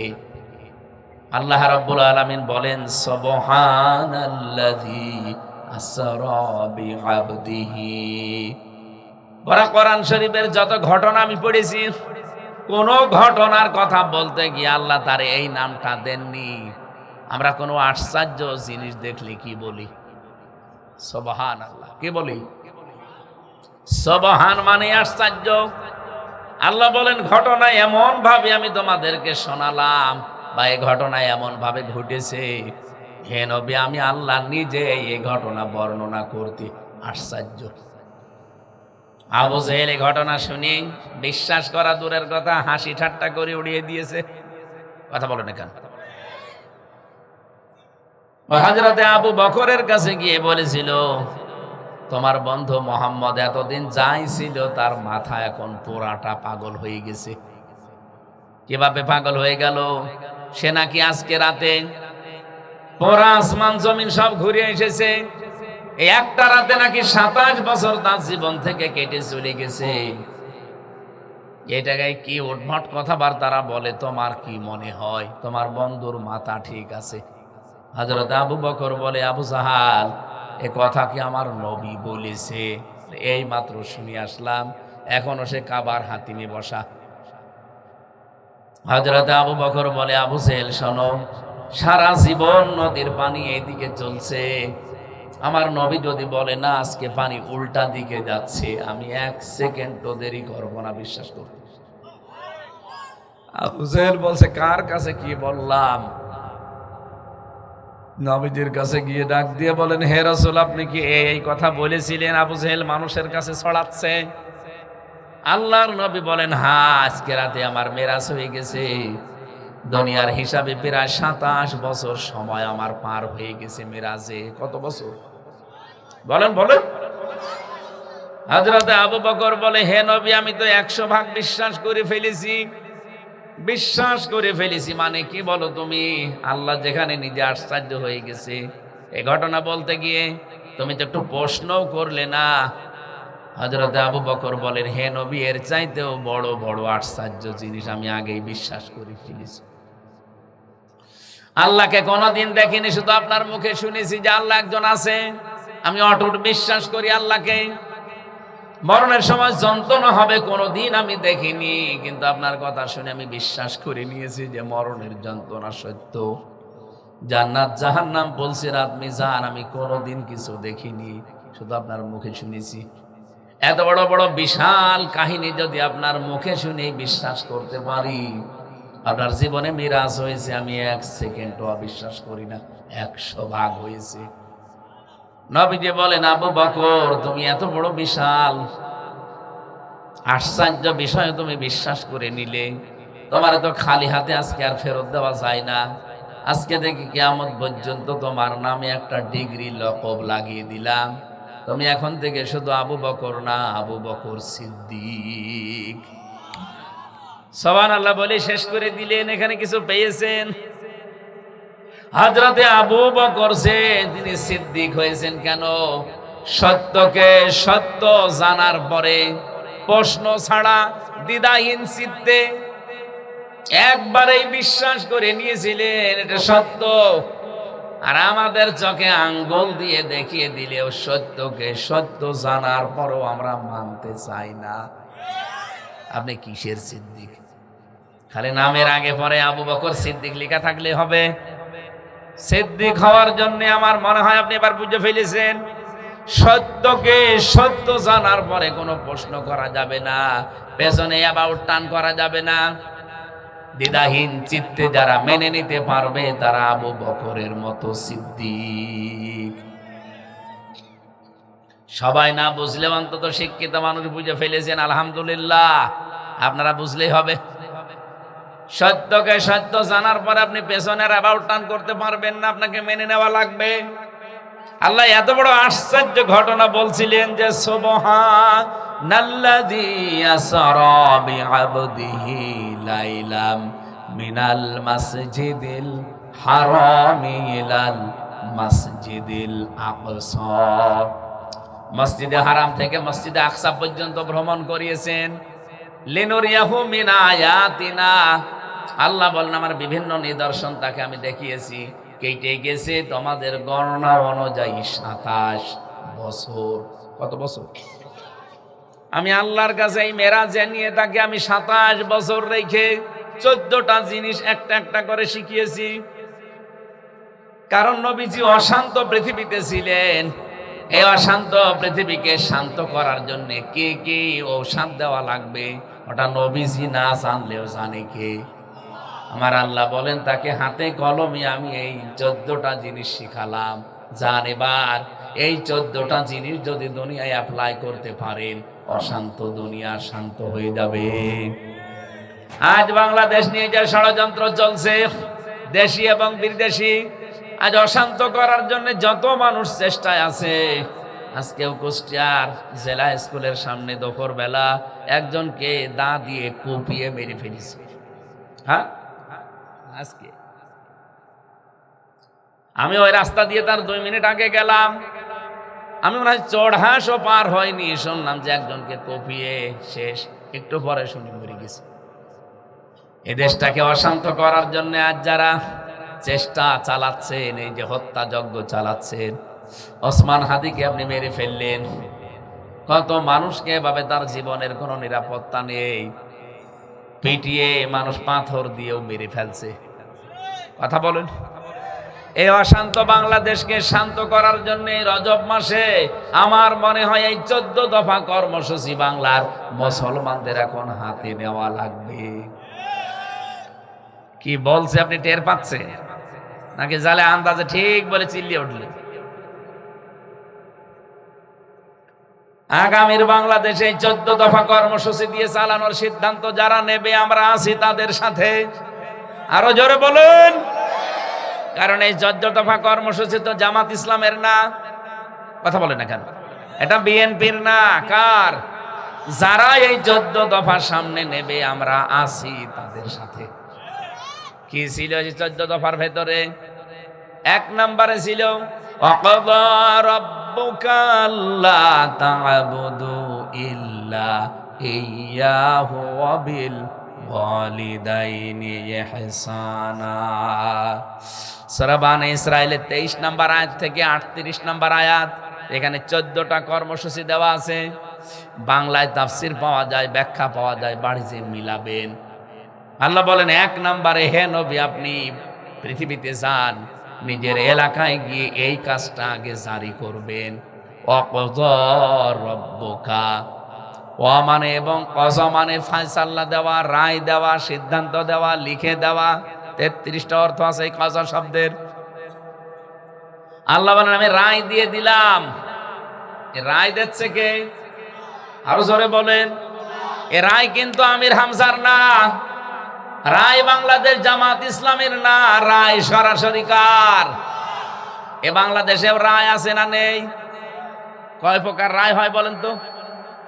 হ্যাঁ, কোন এলাকায় আসলে? আপনি কি কোর্টে মোটে যান না নাকি? বলে কোর্টে যাবো কেন, আমরা তো আল্লাহর ওলি, কোর্টে যাবেন আপনারা? 4 প্রকার রায় হয় এই বাংলাদেশে। কুষ্টিয়ার ম্যাজিস্ট্রেট কোর্টে যান, আপনার বিপক্ষে যদি রায় আসে আপনি বলতে পারবেন না আমি মানি না। হ্যাঁ, এতটুকু বলা যায় যে আমি ন্যায় বিচার পাইনি, আমি ওপরে যাব। যান, আপনি কোথায় যাবেন? যান জজ কোর্টে যান কুষ্টিয়ার।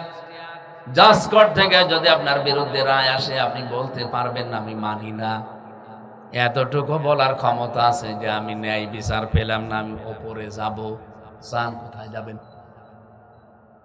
এখন আর কুষ্টিয়ায় হবে না, এখানে যাওয়া লাগবে ঢাকা হাইকোর্টে। হাইকোর্ট থেকে আপনার বিরুদ্ধে যদি রায় আসে, প্রায় 56টা বেঞ্চ আছে হাইকোর্টে, যে কোনো বেঞ্চে মামলা তুলবেন, যদি বিরুদ্ধে রায় চলে আসে আপনি বলতে পারবেন না আমি মানি না। এতটুকু বলার ক্ষমতা আপনার আছে যে আমি ন্যায় বিচার পেলাম না, আমি আরো উপরে যাব। যান, আর একটা জায়গা আছে সুপ্রিম কোর্ট, এবার বেঞ্চ 2টা। আপনারা কি কথা শুনতেছেন? বাংলাদেশের এখন প্রধান বিচারপতি যিনি আছেন জোবায়ের, কয়েকদিন আগে নিয়োগ পেয়েছেন। এই লোকটা যদি একবারে আপনার বিরুদ্ধে রায় দিয়ে দেয় ওই বেঞ্চ থেকে, শুধু আপনি না, আপনার বাপ নাই, দেশের 18 কোটি মানুষের রায় মেনে নিতে বাধ্য। কারণ এদেশে বাংলার প্রধান বিচারপতি জোবায়ের সাহেবের উপরে কোনো বিচারপতি আর নেই। কথা বলেন না কেন? উনি যা সিদ্ধান্ত দিয়েছে, যেহেতু উপরে আর কিছু নেই, আপনাকে মেনে নেওয়া লাগবে। আমার তো মাঝে মাঝে এই রায়গুলোর দিকে তাকালে মনে হয় বাংলাদেশের প্রধান বিচারপতি জোবায়ের সাহেবের চাইতে আমার আল্লাহর ক্ষমতা একটু কম, না একটু কম।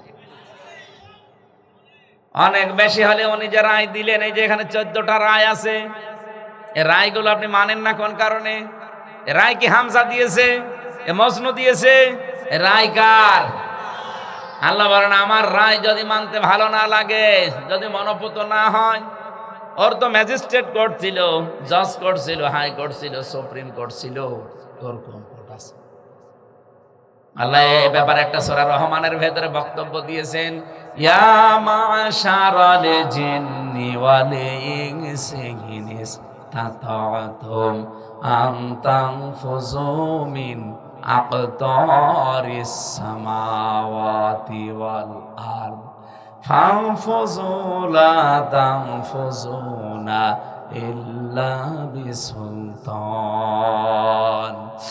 জবান খুলে পড়েন, ফাবিআইয়ি রাব্বিকুমা তুকাযযিবান। পড়বেন কি করে? আপনাদের অতিথি ঘুমাচ্ছে। আমার তো মনে আছে ওনার ঘুম থেকে আমিও ঘুমাই, নাকি ঘুমিয়ে পড়বো? ওনার যে পরিশ্রম আমারও এক, উনি সেই সকাল থেকে আরম্ভ করেছে, আমারও তো সেই সকাল থেকে আরম্ভ। আমি এসার পরও 2টা অনুষ্ঠান করে এখানে এসেছি। আমার মনে হয় কথাবার্তা যদি আমি বন্ধ করে মতো বসে থাকতাম, ও সাথে আমিও ঘুমিয়ে যেতাম। রাত হয়ে গেছে না, শেষ করে দিই। আর এভাবে বলেন মানে জেগে থাকলে তো আর হচ্ছে না, আমার তো জেগে থাকা লাগবে। কালকে সকালে এসপি সাহেবের সাথে মিটিং নেই, 10টায় আছে। ও ওটা শুধু সদর থানার জন্য। এসপি সাহেব ডাক দিয়েছে সদর এবং ইবি থানা মিলিয়ে সকাল 10টায়, আমার যাওয়া লাগবে 8:30টায়। এখন তো আমার ঘুমানো দরকার, আমি ঘুমিয়ে পড়লাম, আপনারা বস শুনুন। আফজাল সাহেবকে লাগিয়ে দেয় নাকি? হোসাইন আছে না, হোসাইন হুজুর, গলায় জ্বর আছে, ওর তো আর ওই সমস্ত নেই, ওর বাড়ি চলে গেছে। রায়গুলো আমি একটা একটা করে দেখি কত দূর বলা যায়। বাংলার প্রধান বিচারপতির রায় না মানলে যেমন দেশে আপনারা থাকতে দেবে না, হয় দেশ থেকে তাড়িয়ে দেবে, না জেলে দেবে। আল্লাহ বলেন আমার রায় যদি ভালো না লাগে, আমার আসমানের নিচে জমিনের উপর থেকে চলে যা। কোথায় যাবেন? যেখানে যাবেন ওইটা কার? সুতরাং রায় আপনাকে মানায় লাগবে। আলাইসাল্লাহু বিআহকামিল হাকিমিন, আমি কি সবচাইতে বড় বিচারপতি না? কে বলছে? আল্লাহর প্রথম রায় হচ্ছে আল্লাহ তা'বুদু ইল্লা ইয়্যা। আল্লাহ পাক বলেন আমার প্রথম রায় হচ্ছে এই পৃথিবীতে আল্লাহ বাদে আর কারো ইবাদত করা যাবে না। আমরা কি সব জায়গায় আল্লাহর ইবাদত এখন এককভাবে প্রতিষ্ঠিত করতে পেরেছি? হ্যাঁ, আমাদের সমাজে আছে হয়তো হালকা পাতলা, পরিবারে আছে, বলেন না কেন? পরিবারে আমরা একটু মানি, ব্যক্তিগত জীবনে মানি। আর কোন জায়গায় আল্লাহর রায়টা আছে, বিধানটা আছে বলেন? সমাজে গেলেই দেখি সুদ, অনেকে ইন্টারেস্ট বলি খান, কিন্তু জিনিস তো সুদ। দোকানের সামনে লিখে দিয়েছেন বিসমিল্লাহ মদের দোকান, হবে ভেতরে জিনিস কি? ওপরে যতই বিসমিল্লাহ লেবেল লাগিয়ে দেন হবে না। এই দেশে যতদিন পর্যন্ত যাকাত ভিত্তিক অর্থনীতি রাষ্ট্রীয়ভাবে কায়েম না হবে, আল্লাহর কসম এই দেশে জিবরাইল ফেরেশতা যদি বাস করে তাও সুদ খাওয়া লাগবে, জীবনেও বাঁচতে পারবে না। বলেন না জিবরাইল ফেরেশতাও সুদ খাবে। এই যে সুন্দর টুপিটা দেখতে পাচ্ছেন, এর ভেতরেও সুদ আছে। এই যে সুন্দর যে জামা, এর ভেতরেও সুদ আছে। কারণ এই জামাটা যে ফ্যাক্টরিতে তৈরি হয়েছে, এই টুপিটা যে ফ্যাক্টরিতে তৈরি হয়েছে, ওই ফ্যাক্টরির মালিক ব্যাংক থেকে লোন নিয়েছে। আর ব্যাংক থেকে লোন তো এমনি দিয়ে দেয়। এই জন্য বলছি ডাইরেক্ট হোক ইনডাইরেক্ট হোক আপনাকে খাওয়া লাগবে। এটা বন্ধ করার জন্য ফেরেশতা জিবরাইল এসে কাজ করবে। এবার বলেন অনেক আয়াত পড়ছিল না, আল্লাযীনা ইম্মাক্কান্নাহুম ফিল আরদি আকামুস সালাতা ওয়া আতাবুস যাকাত। ঈমানদার বান্দাদের ক্ষমতা দিলে তারা নামাজের বিল আনবে, 2 নম্বরে যাকাত ভিত্তিক অর্থনীতি কায়েম করবে। আর ওইটা যদি সৌদি আরবের মতো, ব্রুনাইয়ের মতো, মালয়েশিয়ার মতো কায়েম হয়ে যায়, এই দেশেও আর সুদ থাকবে না। সুদ খেলে মায়ের সাথে জেনা করার গুনাহ হয়, সেটা প্রতিনিয়ত করে যাচ্ছি আর সুবহানাল্লাহ বসে বসে পড়ছি। এটা বন্ধ করার দরকার আমাদের না জিবরাইল ফেরেশতা? বলেন এটা বন্ধ হওয়ার যে সিস্টেমগুলো, ওইটার নামই তো ক্ষমতা। আপনি যাই মনে করেন, এই সিস্টেমে না গেলে ওয়াজ করে এটা জীবনও বন্ধ হবে না। ওয়াজ তো সে 12 সাল থেকে করছি, 3 বছর না জেলে ছিলাম, বাদ দেন। বাকি যে সময়টা তো ওয়াজ করেছি, কি হয়েছে বলেন? সুদ বন্ধ হওয়া দূরের কথা, সুদ আরো বেড়েছে। জেনা বন্ধ হওয়া দূরের কথা, আমার নিজের গ্রামে একটা জেনা হয়েছে। ওই মহিলার স্বামী থাকে বিদেশে, একজনের সাথে লাইন করে ওই মহিলা কাজ করে ফেলেছে। 4 জন সাক্ষী আছে। এখনো মহিলা আবার সেরকম ধনধার মহিলা, না করেছি তা হয়েছে কি, দরকার আরো করব। গ্রামের লোকজন বসে ফতোয়া দিলাম যে যত স্বীকার করছে আরো 4 জন সাক্ষী আছে, তাহলে ওর শাস্তি কোরআনের সূরা নূরের 2 নাম্বার, 3 নাম্বার, 4 নাম্বার আয়াত অনুযায়ী এই বুক পর্যন্ত মাটির ভেতরে পুঁতে ফেলে পাথর আর ইট দিয়ে মেরে ফেলা লাগবে। এর নাম সঙ্গে সার। এর নাম কি? গ্রামের মন্ডল মাতব্বর যারা আছে, মডল বললাম এই ফতোয়া পর্যন্ত থাক, আপনারা আবার কার্যকর করতেছেন না। ও মহিলা যদিও স্বীকার করেছে, সাক্ষীও আছে 4 জন, এরপরও যদি এই আইনটা তার উপর প্রয়োগ করেন, ও সঙ্গে সার হওয়ার আগে পুলিশ আমারে নিয়ে সঙ্গে সার করবে। বলবো হুজুর ফতোয়া দিয়েছিলেন, দেন, কার্যকর করতে গেলেন কেন? এদেশে কি কোরআনের আইন চলে? কি বলতাম তখন? কিছু বলতে পারতাম না। আল্লাহর ইশারা একটা মামলা দিয়ে তারপরও আমারে খুব বেশি হলো 7 দিন পরে ওনারা জেলে নিয়ে গেল। ওই যে পুলিশ, এই পুলিশ না ওনাদেরই জাতি ভাগ। 3 বছর জেলখানায় থাকার পরে বের হয়ে আসলাম। গ্রামে এসে দেখি গ্রামের লোক 2 ভাগ। ওই যে পাটিকা বাড়ি, গ্রামের বাড়ি আমার, পাটিকা বাড়ি। এক দল আছে ওই মহিলার সাথে মিলেমিশে থাকে, কারণ ওর স্বামী আসে তো 2-3 বছর পরে পরে একবার। আর এক দল আছে নামাজ রোজা করে, তারা দেখি আমার সাথে কথা বলছে না। কি হয়েছে বলবেন? বলছে না, তোমার সাথে কোনো কথা নেই। আরে কথা বলবেন না কেন? বলছে খালি ফতোয়া দিতে পারো, কার্যকর করতে পারো না। রাগ হবে না কার বলেন তো? ফতোয়া দিয়ে 3 বছর জেল, কার্যকর করলে তো আমারই ফাঁসি হয়েছে। মাথায় গামছা বেঁধে এবার লেগেছি যে এবার আর ফতোয়া দেব না, এবার ফতোয়া দেখাবো। আফজাল সাহেবের মতো 151 জন মানুষ যদি এবার সারা বাংলাদেশ থেকে আমরা যেতে পারি, সারা জীবন শুধু ফতোয়া দিয়েছি, এবার ফতোয়া কার্যকর করব। ওই পুলিশ দিয়েই কার্যকর হবে, তখন আর পুলিশ ধরবে না, কার্যকর করবে। এই কথা বলেছেন না কেন? এটা আপনার কাছে রাজনীতি মনে হয় কোন কারণে আপনি করেন? আমি আপনার সাথে আছি। আপনি যদি বলেন আমিও ক্ষমতায় গেলে করার আইন দিয়ে এই দেশ চালাবো, কালকে আমি সব বাদ দিয়ে আপনার পেছনে স্লোগান দেব, আমার ভাই, তোমার ভাই, ওর লোক ভাই, ভার লোক ভাই। আপনি তো করেন না। আপনি তো ঘোষণা দিয়েই দিয়েছেন যে আমি শরিয়া আইনে বিশ্বাস করি না। তা আমি আপনার পেছনে থাকবো কি করে বলেন? আমি আবেগে পড়ে আপনার পেছনে চলতে গিয়ে তো আমার আখিরাতটা আমি নষ্ট করতে পারি না। আমার তো একটা টার্গেট আছে না নেই? আরো জোরে বলেন। তাহলে আল্লাহর ইবাদত সব জায়গায় আমরা বাস্তবে রূপ দিতে চাই। এটাই রজব মাসের প্রথম শিক্ষা। 2 নম্বরে আল্লাহর রায় ছিল ওয়াবিল ওয়ালিদাইনি ইহসানা। মা বাবা যাদের আছে তাদের সাথে ভালো ব্যবহার করা লাগবে, তাদের হক আদায় করা লাগবে। এখানে একটা প্রশ্ন আছে, বৌমা যারা আছে তাদের জন্য শ্বশুর শাশুড়ির খেদমত করা, সেবা করা, এটা একটা দায়িত্ব, ফরজ না। তারা যদি আদায় নাও করে তারা গুনাহগার হবে না। দায়িত্ব পালন করেনি, এই জন্য স্বামীর কাছে খারাপ হতে পারে। যার যার মা বাবা তার তার সেবা করা, তাদের জন্য খরচ করা, এটা ফরজ। ওই মহিলার জন্য ওই মহিলার মা বাবা আছে, তাদের সেবা করা, সাধ্যমতো খরচ করা ফরজ। আমার মা বাবা আছে, আমার মা বাবার পেছনে সাধ্যমতো খরচ করা, তাদের সেবা করা, তাদের হুকুম জায়েজ গুলো মেনে চলা আমার জন্য কি? কিন্তু বাস্তব অবস্থা কি? এই ফরজটা আজ আমরা অনেক সন্তান আদায় করতে পারি না আমার বউর কারণে। এরকম বউ দেশে নেই?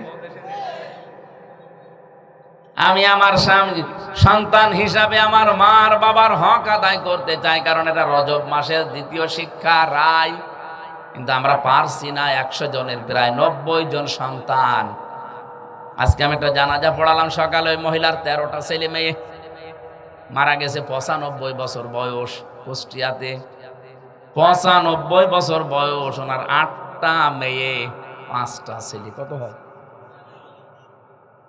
জানাজার সময় এসে এক একজন কাঁদছিল আর বলছিল নাম। তো দেখলাম সিরিয়াল ধরে, নাম আমি জানি না, বলছে 5 নাম্বার, 7 নাম্বার, মানে নাম তো বলতে পারছে না। অনেকে যারা ডাকছে, ইমাম সাহেব বলছে 7 নাম্বার আসেন, বলেন কিছু, 5 নাম্বারটা বলেন। শেষ নাম্বারটা এসে বললো, দেখলাম 8 নাম্বার যেটা। ছেলে মেয়ে কত ওনার? বলছে 13টা। 13টা ছেলে মেয়ে এই মহিলার পেটে জায়গা হয়েছে, অথচ 13টা ভাই বোনের কাছে এই মহিলার জায়গা নেই, না খেয়ে মরে যায়।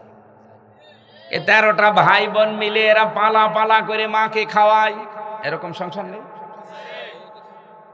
বলে আমার কাছে 5 দিন, তোর কাছে 5 দিন কেন? মা তো একজন, তোদের 13 জনকে পেটে নিয়েছিল একা, নাকি ভাগ ভাগ করে নিয়েছিল?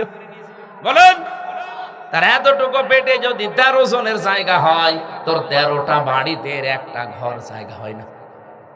ভাগ ভাগ করে নেওয়া লাগে। তোর মতো কপাল পোড়া এ দুনিয়ায় আর নেই। 4টা ছেলে 4টা মেয়ে। একটা লোকের দেখলাম কুষ্টিয়াতে 2 জন স্বামী স্ত্রী, মুরব্বী হয়ে গেছে, ছেলেরা এত নেমো খারাপ, 4 জন মিলে কায়দা করে বাবার সম্পদগুলো সব লিখে নিয়েছে। এরপরে বাবা মাকে ছেড়ে দিয়েছে, ওরা এখন রাস্তায় 2 জন ভিক্ষা করে খাচ্ছে।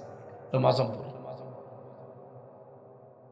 দৃশ্য দেখে চোখে পানি চলে আসে। আল্লাহ, এই 4 জন সন্তান, তার 4টা মেয়ে নাই, বিয়ে হয়ে পরের বাড়ি চলে গেছে। তো ছেলেগুলো তো আছে, তাদের তো সাধ্য মতো হক আদায় করার দরকার ছিল এই মুরব্বী বয়সে মার বাবার। শুধু ছেলে চারটারই দোষ না, এই ছেলে চারটাকে পাগল বানিয়ে দিয়েছে ওই চারটা বউ। ওরা শুধু ঔষধ খাওয়ায়, ট্যাবলেট দেয়, বিভিন্ন রকমের উল্টা পাল্টা কথা কানে লাগিয়ে বলে তোমারই খালি দায়িত্ব, তোমার আর ভাই নেই, ও বড় ভাইয়ের কাছে দিতে পারো না, বড়টা বলে ছোটটার কাছে দিতে পারো না। এই ঝামেলার কারণে মুরব্বী দুইজন এখন না খেয়ে মরছে। এরকম পরিবার আর বাংলাদেশে নেই।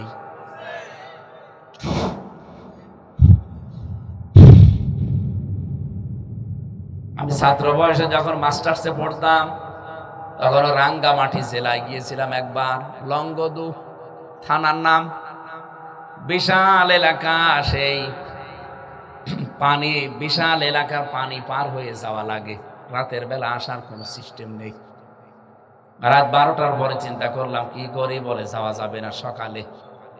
ওখান থেকে নিয়ে এসে লংগদু বাজারে আমার বলছে মাওলানা অনেক দূর থেকে, সে কুষ্টিয়া থেকে এসেছেন, আবার জীবনে রাঙ্গামাটি আসবেন কিনা, চলেন আপনাকে আমরা বৃদ্ধাশ্রম দেখাই।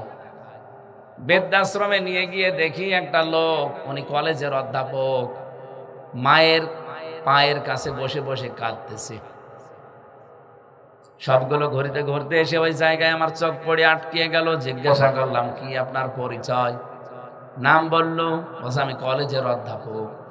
আমার মা দেখি আস্তে আস্তে ওর কাছে বলছে বাবা আমি যেদিন মরে যাব আমার মাথার উপরে যে ফ্যান আছে এই পাখাটা তুই পাল্টিয়ে নতুন ফ্যান লাগিয়ে দিবি। ছেলেটা বলছে মা তুমি তো মরেই যাবে, তখন আর ফ্যান কি হবে? লাগবে, কারণ আমার এই 3 মাস এখানে আমি আছি, এই ফ্যানটা ঘোরে না। বারবার ওদেরকে বলেছিলাম, আর আমার কথাও শুনি না। আমার তো মনে হচ্ছে তুই আমার সাথে যা আচরণ করলি কিছুদিন পরে তোর ছেলে তোর এখানে রেখে যাবে। তোর তো আবার ফ্যান ছাড়া ঘুম আসতে চায় না গরমে, তোর কষ্ট হবে। এই জন্য আগে থেকে তোরে আমি সতর্ক করে দিলাম, ফ্যানটা পাল্টিয়ে দিস, তোরই উপকার হবে। এই কথা বলতে বলতে দেখি ওর মা মরে গেল। হাও মাও করে লাশ জড়িয়ে বলছে হুজুর আপনি আমার উপরে খারাপ ধারণা করেন না, এ দোষ শুধু আমার একা না, এ দোষ আমার বউর। আমার বউ 3 মাস আগে থেকে আমার পেছনে লেগে আছে যে বুড়ি বাড়ি থাকলে তো আমার ভাত আমি খাবো না। আমার 2টা ছেলে মেয়ে, তাদের মুখের দিকে তাকিয়ে আমি বাধ্য হয়ে তালাকও দিতে পারি না। কারণ স্বামী স্ত্রী যদি মিল মহাব্বত না থাকে, তালাক হয়ে যায়, তারা হয়তো আলাদা আলাদা আবার স্বামী পাবে স্ত্রী পাবে, এই সন্তান 2টার কি হবে? তারা তো চির বঞ্চিত হয়ে যাবে মায়ের আদর থেকে, বাবার ভালোবাসা থেকে। কথা বলছে না কেন? এরকম হচ্ছে না সমাজে? এরকম নিষ্ঠুর আচরণ কোনো মা বাবা করবেন না। আপনার মহাব্বত নেই, মিল মহাব্বত নেই, হয়তো আপনি পারছেন না, ধৈর্য ধরা লাগবে সন্তানটার মুখের দিকে তাকিয়ে। আজকে একটা ভিডিও দেখছিলাম, 3 বছরের একটা মেয়ে, মাটা আজকে ডিভোর্স দিয়ে দিল স্বামীকে। ডিভোর্স দিয়ে বলছে তোমার সন্তান তুমি নাও, আমি নেব না। বাবার কাছে যেতে চায় না মেয়েটা, হাও মাও করে মাকে জড়িয়ে কি কান্না। উকিল পর্যন্ত দেখলাম কেঁদে ফেলেছে। বলেন তো, স্ত্রী লোকটা হয়তো আরেক জায়গায় বিয়ে করলে স্বামী পাবে, এই লোকটাও হয়তো কয়েকদিন পরে বিয়ে করলে আরেকটা বউ পেয়ে যাবে। 3 বছরের মেয়েটার কি হবে সারা জীবন? ও তো আর কোনোদিন মায়ের আদর পাবে না। সে সৎ মা আসবে, ও কি সহ্য করতে পারবে? ওরে, ও তো বাবার আদর আর পাবে না। কারণ ওই পক্ষে যদি আরো 2-3টা ছেলে মেয়ে আসে, তখন এটা হয়ে সৎ বোন, সৎ বোন। এর দৃশ্য দেখে আমার মাঝে মাঝে চিন্তা হয়, বাংলাদেশে বহু স্বামী স্ত্রী শুধু নিজেদের স্বার্থের কারণে এই মনোমালিন্য করে এই বাচ্চাটার ভবিষ্যৎ ধ্বংস করে দিচ্ছে। আপনি জীবনেও শান্তি পাবেন না অন্য জায়গায় যে। হুজুর আমার বাবা সেই ছোটবেলায় মারা গেছে। মা আমাকে বহু কষ্ট করে বিসিএস ক্যাডার বানিয়েছিল। আমি এক কলেজের অধ্যাপক, আমার বউটা অনেক শিক্ষিতা। ছেলে মেয়ে 2টার দিকে তাকিয়ে আমি তো আর তালাকও দিতে পারি না। বাধ্য হয়ে মাকে রেখে এসেছিলাম এই বৃদ্ধাশ্রমে। 3 মাস হয়ে গেছে, আজকে আমার মাটা মরে গেল। দুনিয়াতে নাম ধরে ডাকার মতো আমার আর কেউ নেই। কমার খালি বাসি। আমার তো ওই দিন থেকে মনে হয় শুধু লংগদু থানা রাঙ্গামাটির ওই কলেজের অধ্যাপক না, এখানে অনেক সন্তান আমরা ঠিক ওনার মতো অসহায়। মা বোন যারা এসেছেন, শুধু নামাজ পড়া রোজা রাখা কালো বোরকা পরা ইবাদত না। পরিবারে আপনার কারণে সন্তানটা তার মা বাবার হক আদায় করতে পারে না, আপনি কিসের বউ? আমি বেশি বললাম না, তাহলে আবার ভোট কেটে যাবে, দরকার নেই, ভোটের পরে বলবো। রাত মেলা হয়ে গেছে ভাই, আমি চালাতে পারতাম 2-5 ঘন্টা, কিন্তু আমার ঘুমানো লাগবে। সারাদিন আজকে প্রায় 15টা চলছে, আমার ঘুমানো লাগবে। আমি পুরাটা শেষ করতে গেলে এখন কয়েক ঘন্টা। যতটুকুই বললাম এতটুকুই আল্লাহ আমল করার তৌফিক দিও, আল্লাহুম্মা আমিন।